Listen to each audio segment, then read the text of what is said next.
अस्सलाम वालेकुम नाज़रीन, आप देख रहे हैं केटीवी उर्दू कश्मीर। शाहिद बुखारी के साथ आपका प्रोग्राम में खैर मकदम है। नाज़रीन इकराम, आपको बताते हैं कि इसको जम्मू कश्मीर के अंदर सियासत अपने बिल्कुल अरूज पे आ गई है और पूरा दिन आज अगर वादी कश्मीर की बात करें तो यहां पर मरकज की तरफ से मुतयन किए गए कई ऐसे लोग जो भारतीय जनता पार्टी से ताल्लुक रखते हैं अपनी मुहिम को आगे चलाने के लिए कई अजला में नजर आए और इस तरह से प्रेस कॉन्फ्रेंसों के भी कई दौर यहां पर देखने को मिले। और इसके साथ साथ कुछ बातों पे आज ये भी कह सकते हैं कि अपनी प्रेस कॉन्फ्रेंसिस के दौरान शाहनवाज हुसैन जैसे आदमी ने भी कई तलख सवालात के जवाब दिए और इसके साथ साथ जम्मू कश्मीर के अंदर 370 के हटाए जाने को और 35A को एक बड़ा जवाब बदलते हुए कहा कि हमारा नारा तरक्की तरक्की और सिर्फ तरक्की और डेवलपमेंट ही है। यानी कि इस तरह से कई बार इन अल्फाज को अदा करने के बाद भी यह माना जाता है कि जम्मू कश्मीर के अंदर इस वक्त के जो DDC के इंतखाबात हैं वो आने वाले आयाम में एक बड़ा चैलेंज बनता जा रहा है बड़ी जमातों के लिए भी। और इस तरह से इलाकाई सतह पर भी जो कांटेदार और नोकदार टक्कर इसको देखने को मिलेगी। इससे साफ यह बात जाहिर हो जाती है कि 35A और 370 के खात्मे के बाद जो इंतखाबात इस वक्त यूनियन टेरिटरी के अंदर कवानीन के बीच में चल रहे हैं, इसके साथ ही जम्मू कश्मीर के अंदर जो एक जागरूकता आई हुई है लोगों के बीच में, इसको लेकर के भी लीडरान अपनी जगह पर परेशान हैं। एक तरफ से भारतीय जनता पार्टी की तरफ से बार बार जो यहां पर People's Alliance for Gupkar Declaration बना हुआ है उनको बाज़ाब्ता तौर पर एक गैंग का नाम दिया गया है। दूसरी तरफ यह बात भी खुलकर के सामने आ जाती है कि कहीं ऐसा लगता है कि इन सभी पार्टियों के जमा हो जाने के साथ ही यहां इस वक्त मरकज के अंदर भारतीय जनता पार्टी के लिए भी यह एक तशवीश का मुद्दा बनता जा रहा है कि यह जो गठबंधन है कहीं यह आने वाले असेंबली इंतखाबात तक अगर टिक करके रह जाता है तो इसके नताइज क्या होंगे। अभी DDC के इंतखाबात बिल्कुल सर के ऊपर आ रहे हैं और यूं बता सकते हैं कि 22 तारीख को जो ये इंतखाबात होंगे उस दिन यह अंदाजा हो जाएगा कि अवाम की किस तरीके से इसमें दिलचस्पी होगी, लोग किस हद तक बाहर निकलेंगे, कितने इसमें हिस्सा लेंगे। हालांकि मैंने कल के प्रोग्राम में भी आपको बताया था कि यह इंतखाबात गली कूचों की मरम्मत के लिए, छोटी बड़ी सड़कों के लिए और इलाकाई सतह पर छोटी मोटी तरक्की के इंतखाबात हैं। इनमें अगर बड़ी सियासतों को ना लाया जाए तो ज्यादा मौजून और बेहतर बात हो सकती थी। लेकिन बड़ी बात यहां पर यह आ जाती है कि जब इन इंतखाबात को लेकर के हम एक दूसरे पर बड़े बड़े इल्जामात और उसके साथ साथ इस तरह की कुछ बातें कहना शुरू कर देंगे जिससे यह लगे कि कहीं यहां जम्मू कश्मीर के अंदर इंतखाबात नहीं बल्कि आपसी तजादात की जंग छिड़ चुकी है, तो इसमें आम आदमी परेशान नहीं होगा तो क्या होगा। क्योंकि जम्मू कश्मीर के अंदर आए रोज जो बयानात सियासी जमातों की तरफ से सामने आ रहे हैं उसमें कुछ इस तरह की चीजें भी अब खुल के वाज़ेह हो रही हैं जिससे यह अब लगता है कि जम्मू कश्मीर के अंदर इन इंतखाबात को हम आने वाले असेंबली इंतखाबात के लिए भी एक नीम का पत्थर ही मान सकते हैं, क्योंकि इसी की बुनियाद पर शायद आगे जाकर के पार्टियां कोई बड़ी बात कह सकें। आज मरकज के अंदर से आए हुए भारतीय जनता पार्टी के सीनियर तरीन लीडर शाहनवाज हुसैन ने बड़ी पूरी प्रेस कॉन्फ्रेंस में यह भी कह दिया कि अरे किसने कहा कि 370 सब जुडियस है। यानी कि उन्होंने यह कहा कि यह आसमान पे लिखी हुई और पत्थर पे लिखी हुई वो लकीर है जो अब मुकम्मल मिटा दी गई है, कोई कुछ भी कर ले ये वापस आने वाली नहीं है। एक सवाल के जवाब में उन्होंने ये तक कह दिया कि अगर कोई कुछ भी करके दिखा दे तो मैं अपना नाम बदल दूंगा, यानी कि 370 वापस नहीं आएगा। यह पूछे जाने पर कि क्या अदालत का फैसला और भारतीय जनता पार्टी का फैसला एक ही है, तो उन्होंने जवाबन यह कहा कि अगर मैं किसी से यह कह दूं या अपने बच्चे से यह कह दूं कि मेरे जो वालिद हैं बकौल शहनवाज हुसैन के, वो इस दुनिया में नहीं है, लेकिन अपने बच्चों से कहूं कि दादा जान वापस आ जाएंगे, तो यह मुमकिन नहीं है। यानी कि इतने ज्यादा कॉन्फिडेंस के साथ अदालत आलिया के अंदर गई हुई अर्जी को भी उन्होंने अपने तरीके से यहां पर अपने बयान में मुस्तरद कर दिया।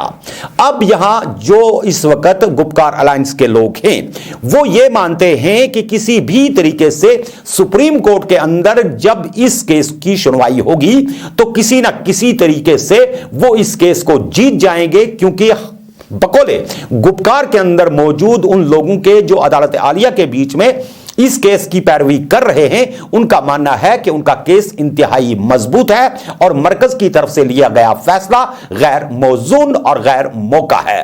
बहरकैफ नाज़रीन इकराम, अब चूंकि जब चुनाव की ही बात हो रही है तो पहले हम आपको आज की उस प्रेस कॉन्फ्रेंस की कुछ पंखड़ियां दिखाने की कोशिश करेंगे, जिसमें शहनवाज हुसैन का यह मानना है कि नरेंद्र मोदी का ख्वाब है कि जम्मू कश्मीर से टेररिज्म को हटा करके टूरिज्म को लाया जाए। उनका यह मानना था कि जम्मू कश्मीर के लोग अब बालिग नजर हो चुके हैं और खानदानी राज नहीं चलेगा।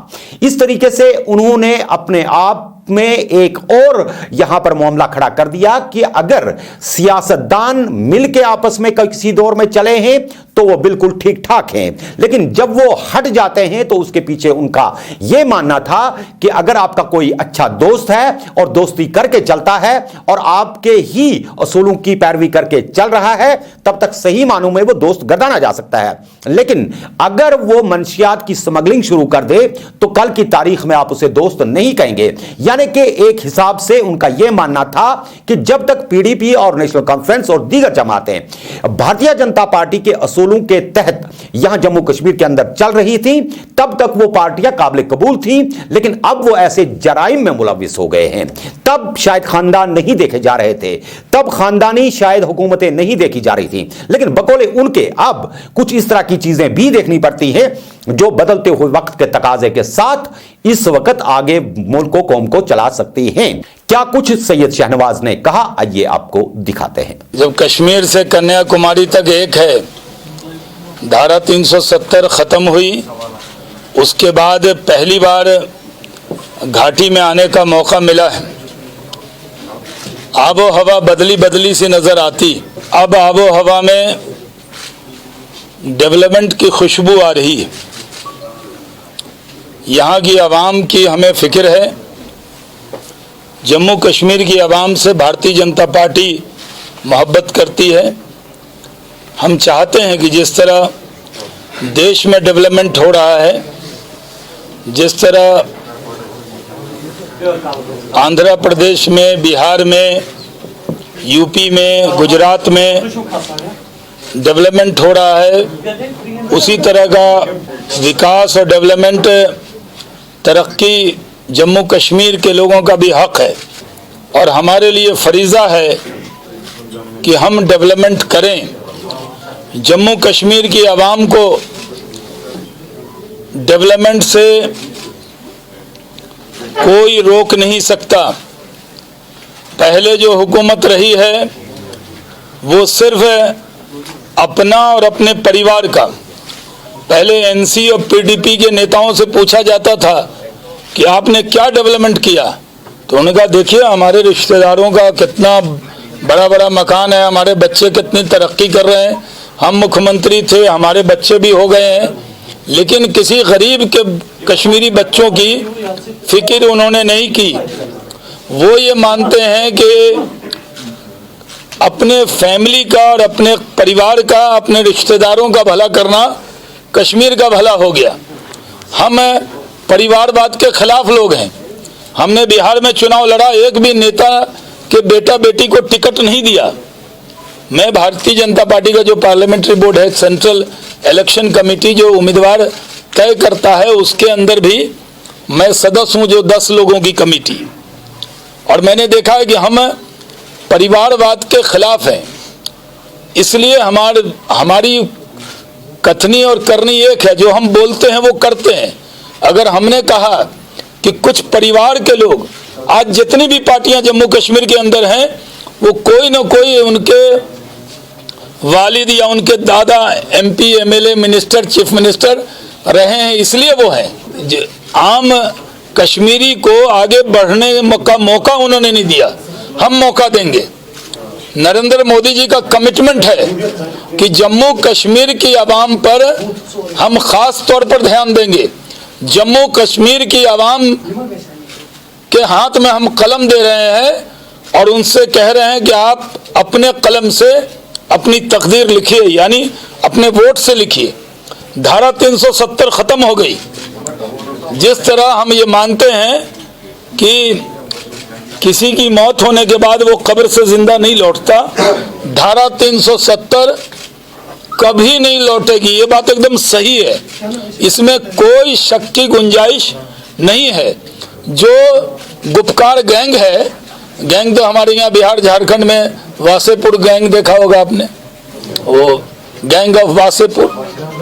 ये जो गैंग ऑफ गुपकार है, जिन्होंने सिर्फ अपना और अपने फैमिली का भला किया, अगर कश्मीरियों का भला किया होता तो आज उनकी मकबूलियत होती। आज उनकी मकबूलियत नहीं है। आज वो खुल के कश्मीर में घूमने की हालत में नहीं है। जनता सवाल पूछना चाहती। 3 पीढ़ी सबकी सरकार में रही है, हुकूमत में रही, क्या किया आपने?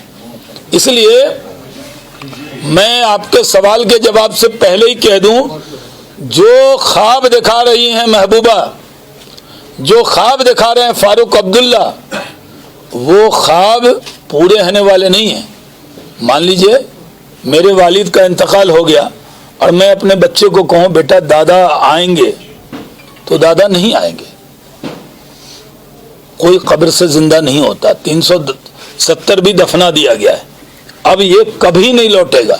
इसलिए जम्मू कश्मीर के नौजवानों से कहता हूं, जो लोग आपको ये पहले तो कहते थे 370 को कोई छू नहीं सकता, 35A को छू नहीं सकता, कोई तिरंगा उठाने वाला नहीं मिलेगा, आज माशाअल्लाह भारत का तिरंगा शौक से कश्मीर के लोग उठा रहे हैं। इसलिए मैं कहता हूं कि अब ये लोग पहले कहते थे कि हम 370 को बचाएंगे, उस पर लोगों को गुमराह करते थे। अब ये लोग गुमराह कर रहे हैं लोगों को कि हम 370 वापस लाएंगे। जम्मू कश्मीर एक ऐसा इलाका है जो सिर्फ कश्मीर के जवान को, जम्मू के जवान को ही रोजगार नहीं दे सकता, बल्कि पूरे दुनिया का टूरिज्म का हब बन सकता है। लेकिन टूरिज्म की जगह लोगों ने थोपा टेररिज्म। अब टेररिज्म का दौर खत्म हो गया, टूरिज्म का दौर शुरू हुआ है। मेरी आपके जरिए उन सब जम्मू कश्मीर वासियों से अपील है कि आप डेवलपमेंट के लिए, आपने सबको आजमाया, अब डेवलपमेंट के लिए भारतीय जनता पार्टी को आजमाइए। हम पूरी तरह आपकी उम्मीदों पर इंशाअल्लाह खड़े उतरेंगे और सबका साथ, सबका विकास, सबका विश्वास, सबको साथ लेकर चलेंगे। हिंदुस्तान में जैसे आज सब जगह अमन अमान है, कहीं कर्फ्यू नहीं है, कहीं दंगा नहीं है, कहीं फसाद नहीं है। 1-2 घटना जो होती है कहीं दिख जाती होगी कभी कभी टीवी पे, वो कुछ समाज के अनासिर हर जगह होते हैं जो समाज को बदनाम करते हैं, मुल्क को बदनाम करते हैं। लेकिन हमारी जिम्मेदारी है इस मुल्क में किसी भी जात मजहब के मानने वाले हों, उनकी फिक्र करना नरेंद्र मोदी जी अपनी जिम्मेदारी मानते हैं। और अटल बिहारी वाजपेयी जी की तरह अब जम्मू कश्मीर के लोग भी नरेंद्र मोदी जी से बहुत प्यार करते हैं, बहुत मोहब्बत करते हैं। उसका नज़ारा हमने देखा है कि यहाँ लेफ्टिनेंट गवर्नर आए हैं, डेवलपमेंट मनोज सिन्हा जी बेहतरीन डेवलपमेंट का काम कर रहे हैं। पूरी तरह सरकार की भी कैपेबिलिटी का सवाल है कि हमने जो वादा आपसे किया कि डेवलपमेंट करके दिखाएंगे, डेवलपमेंट करना नरेंद्र मोदी की जिद है और उस जिद पर हम पूरी तरह खड़े उतरेंगे। सर मेरा सवाल है डेवलपमेंट के ऊपर, बड़ा सवाल। आप जब भी यहाँ आते हो बीजेपी के बाहर से डेवलपमेंट जी, मुझे आप बताइए डेवलपमेंट कहाँ हो रही है? लाल चौक से सिविल सेक्रेटरी तक, गुप्ता रोड तक ये मैग्नम डाला गया। मुझे बताइए आप नौजवान से लिए जिसे मेन सर भाषण आप वहाँ देख लीजिए, वहाँ क्या है फंसा हुआ है। जी आप दूसरा सवाल अरे सर, दो सवाल में तो और लोग क्या करेंगे? एक एक कर दीजिए या आप जोड़ दीजिए एक बार सप्लीमेंट्री। डेफिनेटली मेरा ये सवाल है सर, मुझे ये बताइए आप यहाँ का जनाब, यहाँ से वहां तक नहीं, महबूबा के घर से उमर के घर तक नहीं, बल्कि यहाँ से लेकर बॉर्डर तक हर जगह, गरीब अमीर के घर से लेकर गरीब के घर तक, गरीब के घर से लेकर अमीर के घर तक हम बराबर की नजर से देखेंगे, हम डेवलपमेंट करेंगे। लेकिन बीच में कुछ दिनों जब ये सब काम शुरू होने वाले थे तो कोरोना आ गया। कोरोना की वजह से आपको पता है कि बहुत सी जगह 8-9 महीने से तो बहुत से 1 साल से काम ही सब रुका है। यहाँ पहले ये जो गुटकार गैंग वाले हैं ये अभी आए हैं बाहर और फिर डिस्टर्ब करने लगे, ये भी अंदर थे, 6 महीने से ये भड़का रहे थे। लेकिन जब लगा कि अब सब कुछ ठीक है, इनके गुटकार गैंग वालों की भड़काने की ताकत भी खत्म हो गई, तो हमने उनको कहा आइए, और वो भी आए। अब इलेक्शन है, लेकिन कोरोना की वजह से बहुत से प्रोजेक्ट अभी शुरू नहीं हुए हैं। हम जम्मू कश्मीर के आवाम के उम्मीद पे खड़े उतरेंगे। डेवलपमेंट डेवलपमेंट डेवलपमेंट, विकास विकास विकास, तरक्की तरक्की तरक्की, यही हमारा एजेंडा है। जम्मू कश्मीर के लोग, मैंने जैसे पहले कहा, जम्मू कश्मीर की आवाम नरेंद्र मोदी जी के दिल में बसती है, और नरेंद्र मोदी की जिद है कि जम्मू कश्मीर को दुनिया के जो टूरिस्ट डेस्टिनेशन हैं, चाहे वो ज़्यूरिख हो या इंटरलागन हो या आप दुनिया के बड़े बड़े टूरिस्ट डेस्टिनेशन हो, उससे बेहतर है हमारा जम्मू कश्मीर। हम उस मुकाम पे ले जाएंगे जम्मू कश्मीर को।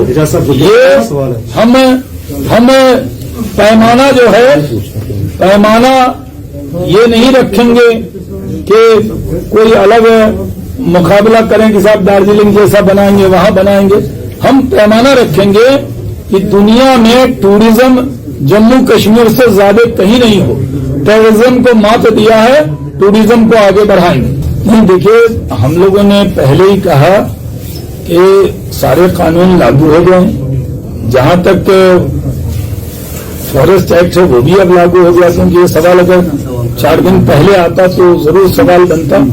तो हमने जम्मू कश्मीर के लोगों के, अवाम के बारे में जो हमारी राय है, उस राय पर हम कायम हैं। किसी को डरने की जरूरत नहीं है। कुछ लोग प्रोपेगेंडा कर रहे हैं, आपकी जमीन छीन ली जाएगी, ये कर दिया जाएगा, ये सब प्रोपेगेंडा है। कोई, मैं जिस डिस्ट्रिक्ट का रहने वाला हूँ, हमारे यहाँ जो भागलपुर इलाका है वो बड़ा जरखेज है। वहाँ की रेशम बहुत मशहूर है, वहाँ का चावल बहुत मशहूर है, वहाँ के खेत से खुशबू आती है, वहाँ कतरनी का चावल होता है। कहाँ कोई आप जाके वहाँ का चावल की खेती कर रहे हैं? यहीं के लोग यहाँ का करेंगे। ये कहने की बात है। भड़काने वाले कहते हैं कि बाहर से लोग आएंगे, तुम्हारा ये छीन लेंगे। कोई कहीं नहीं छीन रहा, न हमारे यहाँ बिहार में छीन रहा, न कोई लखनऊ में छीन रहा है किसी का। 1-2-4% लोग तो हर जगह जाते हैं। जैसे यूपी में, नोएडा में, गुड़गांव में लोग फ्लैट खरीदने आते हैं। तो इस तरह से इस पर भड़काने की जरूरत नहीं है किसी को। जो लोगों ने भड़काया, गलत भड़काया है। और जो गुजर कम्युनिटी है, उसके हकूक की भी पूरी हिफाजत करें।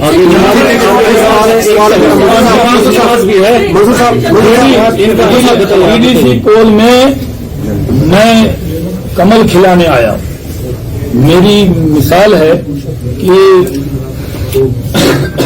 67% मुस्लिम आबादी वाले कॉन्स्टिट्यूंसी में किशनगंज में कभी बीजेपी नहीं जीती, न मेरे पहले न मेरे बाद। मैं ही वहां गया था। जब लड़ने भी गया तो लोग कह रहे थे क्या जमानत बचेगी, क्या डिपॉजिट बचेगा, लेकिन मैं जीत गया वहां से। वहां कमल खिलाया। तो यहां मैं आया हूं, इंशाअल्लाह यहां भी मोदी जी के डेवलपमेंट, मोदी जी के नाम पर, डेवलपमेंट के नाम पर कमल खिलेगा। और हम वैली में भी बहुत सारे कमल आपको खिले हुए दिखेंगे। For putting Congress on defensive mode, because when we talk about JKPCC, they clearly said we are part of Gupkar alliance. But when Amit Shah tweets they just twist the whole scenario and say we are not part of. Mehbooba continuously blamed BJP for putting Congress on defensive. देखिए कांग्रेस कितना डरती है, हम लोग कांपने लगती। मोदी जी अमित शाह जी का नाम सुनकर रात में जग जाते हैं ये कांग्रेस के लोग। ये लोग बड़ी बड़ी बातें करते हैं, और जब अमित शाह जी ने कांग्रेस के चेहरे से हिजाब हटा दिया तब कांग्रेस गुपकार से भाग गई। पहले तो गुपचुप तरीके से गुपकार की पार्ट थी, अब कांग्रेस कही नहीं, हम नहीं है, क्योंकि कांग्रेस को डर लगता है कि यहां गुपचुप तरीके से अगर गुपकार अलायंस में गई, गुपकार गैंग में गई, तो फिर कांग्रेस का नाम, कांग्रेस आई नहीं, कांग्रेस गुपकार हो जाएगा। और पूरे मुल्क में कांग्रेस डर के कांग्रेस मोहब्बत में नहीं हटी है, आज भी कांग्रेस पर्दे के पीछे है। तो कांग्रेस को कहता हूं इधर से तांग झांक मत करो, हमने एक्सपोज किया कांग्रेस को।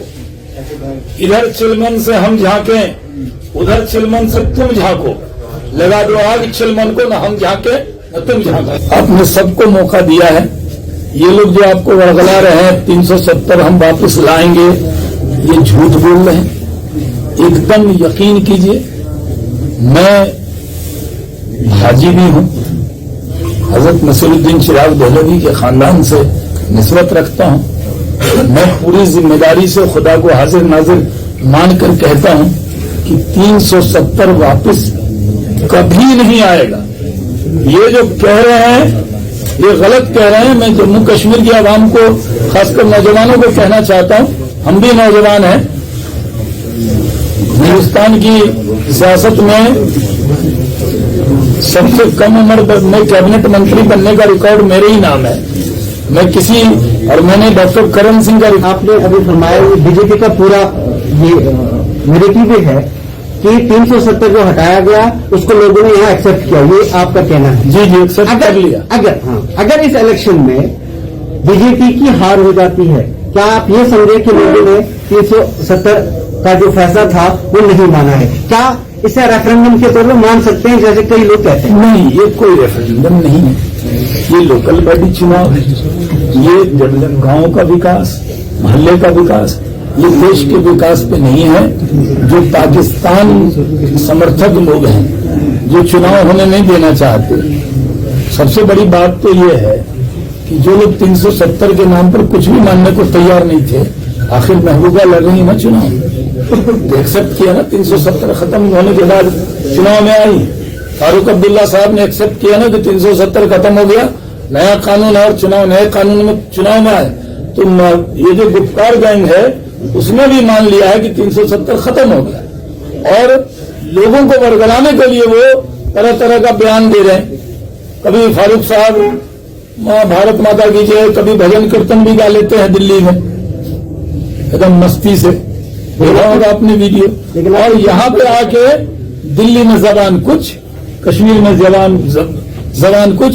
आजकल सोशल मीडिया का जमाना है, जो अब मैं यहाँ बोलूंगा ये पटना में भी जो लोग सुन रहे हैं। सबसे पुराना तर्जुमान मैं जो बोलूंगा इसका मतलब बीजेपी बोल रही है। वही तो मैं कह रहा हूँ कि यहाँ ये कोई मुद्दा नहीं है, न 370 है, न लव जहाद है, न कुछ मुद्दा नहीं है। हम लोग तो यहाँ नहीं सर, वहाँ की बात शर्मा साहब, आपने कहा कि जो आप कह रहे हैं वही बीजेपी कहती है, तो क्या मान सकते हैं कि सब जुडिस मैटर पर जब आप कमेंट करते हैं तो जो बीजेपी कह रही है वही सुप्रीम कोर्ट कहेगी? कौन सा सब जुडिस? कोई सब जुडिस नहीं है सर। मतलब सुप्रीम कोर्ट में केस ऐसे केस लगाइए ना आप मेरी प्रेस कॉन्फ्रेंस में चले जाइए कोर्ट में, तो मेरी प्रेस कॉन्फ्रेंस बैन हो जाएगी क्या? कमाल करते हैं। सब जुडिस किसने कह दिया आपको?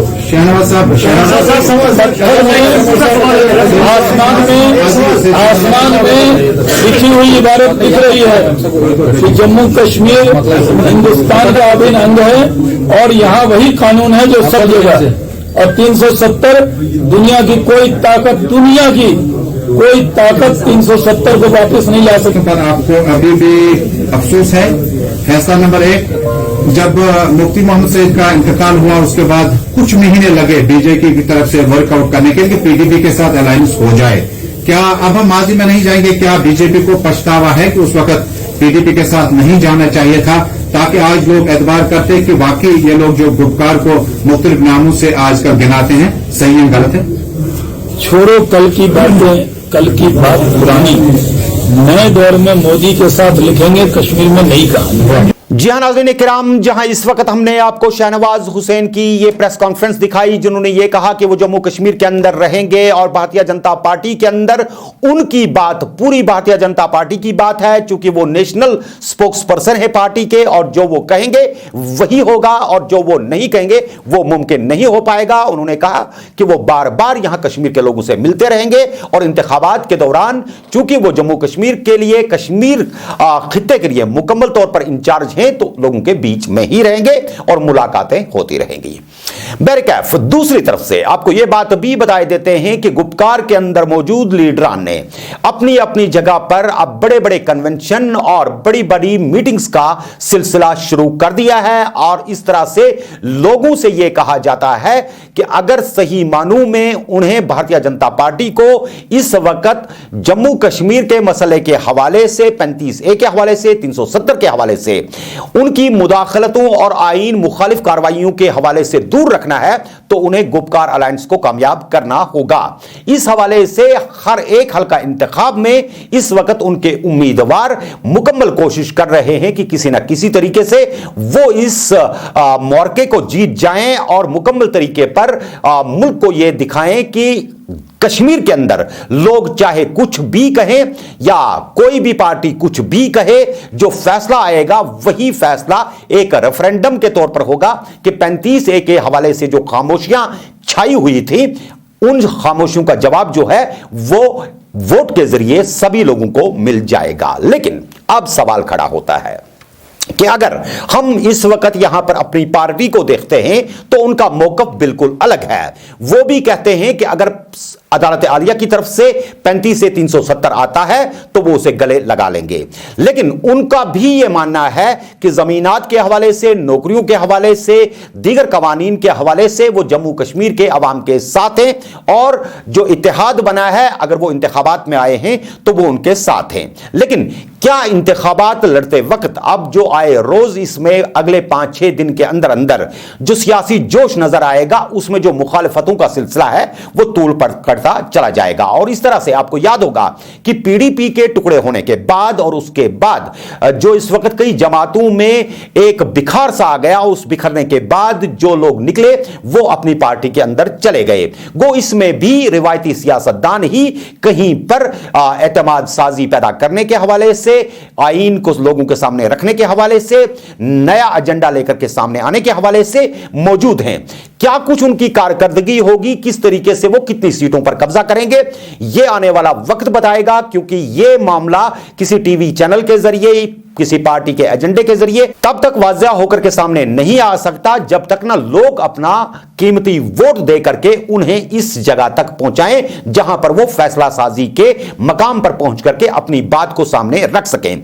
चूंकि मामला वकार का है और वकार का इसलिए है कि अपनी पार्टी को वजूद में आए अभी कुछ ही माह हुए हैं और अचानक उनके लिए इस वक्त ये डीडीसी के इंतखाबात एक बड़े चैलेंज से कम नहीं है। जी तोड़ और सरतोड़ कोशिश उनकी तरफ से भी होगी कि वो अपने अपने हल्का हाय इंतखाब में जाकर के न सिर्फ बड़े बड़े वादे करके आए बल्कि किसी तरीके से जम्मू कश्मीर के वोटर को लुभाने के गरज से ऐसे मामलात भी सामने रखें जिसमें अवाम की बेहतरी के हवाले से बड़ी बातें की गई हूं ताकि ज्यादा से ज्यादा वोट बटोर सकें। उधर दूसरी तरफ अगर हम गुपकार अलायंस के हवाले से बात करते हैं तो वो लोग भी इस कोशिश में जुटे हुए हैं कि किसी भी तरीके से इस तरह का कोई भी मौका हाथ से ना जाने दिया जाए जिससे उन्हें यह लगे कि वो किसी जगह किसी भी हल्का इंतखाब में कमजोर पड़ रहे हैं। और इस तरह से अलायंस के सभी लीडरान मिलकर जाकर के अपने अपने इलाकों में अपने ढंग से लोगों को लुभाने की बात भी कर रहे हैं और समझाने की बात भी कर रहे हैं। अब अगर इन पार्टियों से जरा हट के अलग निकलते हैं तो जम्मू के अंदर जो रुझान है वो बिल्कुल हट के है। वहां अब भारतीय जनता पार्टी जो किसी जमाने में 25 सीटों पर काबिज थी, उनके लिए चौधरी लाल सिंह से लेकर के जो नेशनल पैंथर्स पार्टी है, जम्मू मंच की बात करते हैं, एकजुट जम्मू की बात करते हैं, कई लोग ऐसे हैं जो उनके मुखालिफ में खड़े हो गए हैं और अपने तरीके से डोगरा कल्चर को बचाने के लिए, जम्मू को बचाने के हवाले से बुलंद बांग इस वक्त वादे कर रहे हैं। और इन वादों के बीच में कभी पाकिस्तान को घसीटा जा रहा है तो कभी जम्मू कश्मीर की गुपकार अलायंस को घसीटा जा रहा है, कभी नाराबाजियां होती हैं तो कभी पोस्टर और बैनर जल रहे हैं। और इसके साथ साथ कहीं ऐसा भी दिखता है कि खुदा ना खास्ता कोई इस तरह का बयान जो उनकी जबानों से निकल रहे हैं, जो ये कह सकते हैं कि इलाकाई मुनाफरत और नफरत फैला सकता है। इस तरह के बयान भी कई जगहों पर देखने को मिले, जिसमें मजहबों को अब एक दूसरे के ऊपर टारगेट करने की कोशिश की जा रही है, जो कतई तौर पर माशरे में एक्सेप्टेबल चीज नहीं होती। क्योंकि जम्मू के अंदर जो एक बाइज्जत बाशऊर तबका बैठा हुआ है, वो इन बयानात के बीच में अगरचे नहीं आएगा, लेकिन जहनों के अंदर एक इस तरह की बात बैठ जाना भी इस वक्त अवामी मफादात के परे ही हटने वाली बात है। और इस मुनाफरत और नफरत के बीच में खुदा ना खास्ता यहां के आपसी भाईचारे को कभी भी जख्म या नुकसान पहुंच सकता है। इस हवाले से आपको बताए देते हैं कि गुज़श्ता दिनों से जो बयानात सामने आ रहे हैं, जिसमें चोर, डाकू, लुटेरे और लफंगे के साथ साथ कुछ इस तरह के अल्फाज और नाराबाजियों की भी इस वक्त तशहीर हो रही है, वो तशहीर किसी भी सेहतमंद कौम के लिए बेहतर साबित नहीं हो सकती। आपको बताए देते हैं कि जब यहां हम बात करते हैं मुख्तार अब्बास नकवी की, जो भारतीय जनता पार्टी से ही ताल्लुक रखते हैं, जब वो गुज़श्ता कल कुपवारा गए और वहां पर उन्होंने एक अवामी सभा से तकरीर की, तो वहां पर भी उन्हें लोगों के सवालात के जवाब मंच से उतर कर देने पड़े। और वहां पर भी उनसे यह कहा गया कि इस तरह के बयानात देने के हवाले से परहेज करने की जरूरत है। यानी कि आज का वोटर लीडर को मंच से नीचे उतार के भी नरगे में पकड़ करके यह कह सकता है कि जम्मू कश्मीर के अंदर जो आपसी भाईचारे की रिवायात और मिसालें हैं, वो सदियों से चलती आ रही हैं। यहां पर मुनाफरतों और नफरतों के बयानात दाग करके आप इस भाईचारे को नुकसान पहुंचाने की कोशिश ना करें, क्योंकि हर कोई यह जानता है कि बीडीसी इंतखाबात खत्म हो जाने के बाद सियासतें भी यहां पर खामोश हो जाएंगी और नताइज को कबूल करके सब लोग अपने अपने दफ्तरों में बैठ जाएंगे। लेकिन क्या वाकई तौर पर हम आपस में भिड़ पड़ेंगे, हम एक दूसरे के साथ नफरत शुरू कर देंगे, इलाकाई लड़ाइयां शुरू कर देंगे? कतई तौर पे ऐसा नहीं होना चाहिए, क्योंकि जम्मू कश्मीर ने बार बार आपसी भाईचारे और दीगर मामलात के हवाले से ऐसी मिसालें कायम की हैं, जिसके हवाले से गांधी ने कहा था कि जब पूरे मुल्क के अंदर नफरतों की और अदावतों की आग लगी हुई थी, तो उन्होंने कहा कि उस वक्त भी मुझे सिर्फ और सिर्फ जम्मू कश्मीर के अंदर से ही भाईचारे की रोशनी नजर आई और एकता की मिसाल जम्मू कश्मीर से ज्यादा कोई दूसरा नहीं दे पाएगा। अगर हम इस वक्त उन्हीं की बात को लेकर के आगे चलें तो आने वाले इंतखाबात में क्या कुछ सूरत हाल रहेगी, किस प्रकार से जो इस वक्त डेवलपमेंट का ही अगर नारा होता तो इसमें गैंग के अल्फाज, इसमें एक दूसरे पर इल्जामात के अल्फाज लागू ना किए जाते तो शायद सियासत को कोई नया रुख दिया जा सकता था। लेकिन चूंकि मामला वहां अदालत आलिया में है, यहां आप इनकार के मूड में हैं, दूसरी तरफ से दूसरी जमात है कि किसी भी तरीके से अपने मौकफ से परे हटने को तैयार नहीं है। आम आदमी जो वोट डालने वाला है वो इस परेशानी के बीच में इस वक्त जूझ रहा है कि आखिर वो सच माने तो किसकी बात को माने। इन मामलात को लेकर के कई एक नौजवान तबके के अंदर ऐसे भी लोग हैं जो आजादाना तौर पर भी इस वक्त जो इंतखाबात के अंदर आए हुए हैं, उनका यह मानना है कि अगर वाकई तौर पे इन इंतखाबात में बढ़ चढ़ करके उन्हें लोग सपोर्ट करें तो सियासतों के इस जमेले के बीच में से वो उन्हें बाहर निकाल करके डेवलपमेंट की एक ऐसी डगर पर ले सकते हैं जहां न ही भारतीय जनता पार्टी के टफ स्टेटमेंट और न ही गुपकार के बाकी बयानात, बल्कि बीच का एक ऐसा रास्ता भी हो सकता है जिस रास्ते पर डेवलपमेंट और तरक्की के नए दरवाजे खोले जा सकते हैं। वक्त का तकाजा तो यही है कि कोविड-19 के बाद जो यहां पर तरक्की की रफ्तार मुकम्मल लाख हो चुकी है, जिसका एतराफ सैयद शाहनवाज ने आज प्रेस कॉन्फ्रेंस के अंदर भी किया कि कोविड-19 के बाद तरक्की के सभी काम रुक चुके थे, अब नए सिरे से एक शुरुआत करने की जरूरत है।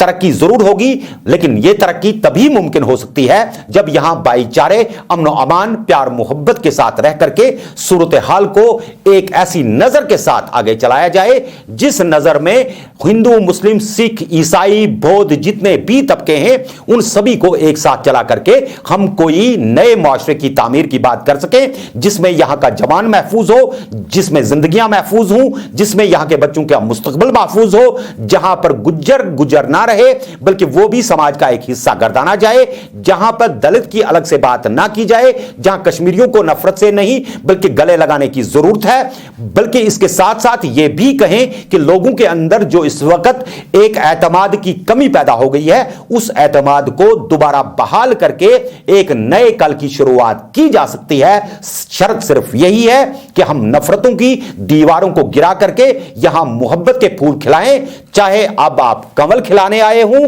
या फिर यहां कोई हल चलाने आया हो या फिर कोई कलम दवा चला रहा हो। हमारे लिए तो मामला यह है कि जिस किसी के जरिए भी यहां पर अमन और अमान और प्यार मोहब्बत के रास्ते दिखाए जाएंगे, लोगों के लिए वही नेता और वही रहनुमा जो हैं वो आने वाले कल में एक्सेप्टेबल होंगी। नफरतों की सियासतें ज्यादा देर नहीं चलाई जा सकती। इस दुआ के साथ कि जम्मू कश्मीर के अंदर जो कुछ भी कल की तारीख में सामने आए वो यहां के जवानों को कब्रिस्तानों की तरफ नहीं, दरसगाहों और यूनिवर्सिटियों की तरफ लेकर के जाए और यहां के बच्चों के हाथों में कलम आए, कागज आए और इसके साथ ही फैसलों के इख्तियार भी आए, ताकि यहां की कौम भी सर उठा करके फख्र के साथ, इज्जत के साथ जिंदगी बसर कर सके। हमें दीजिए इजाजत। खुदा हाफिज नासिर।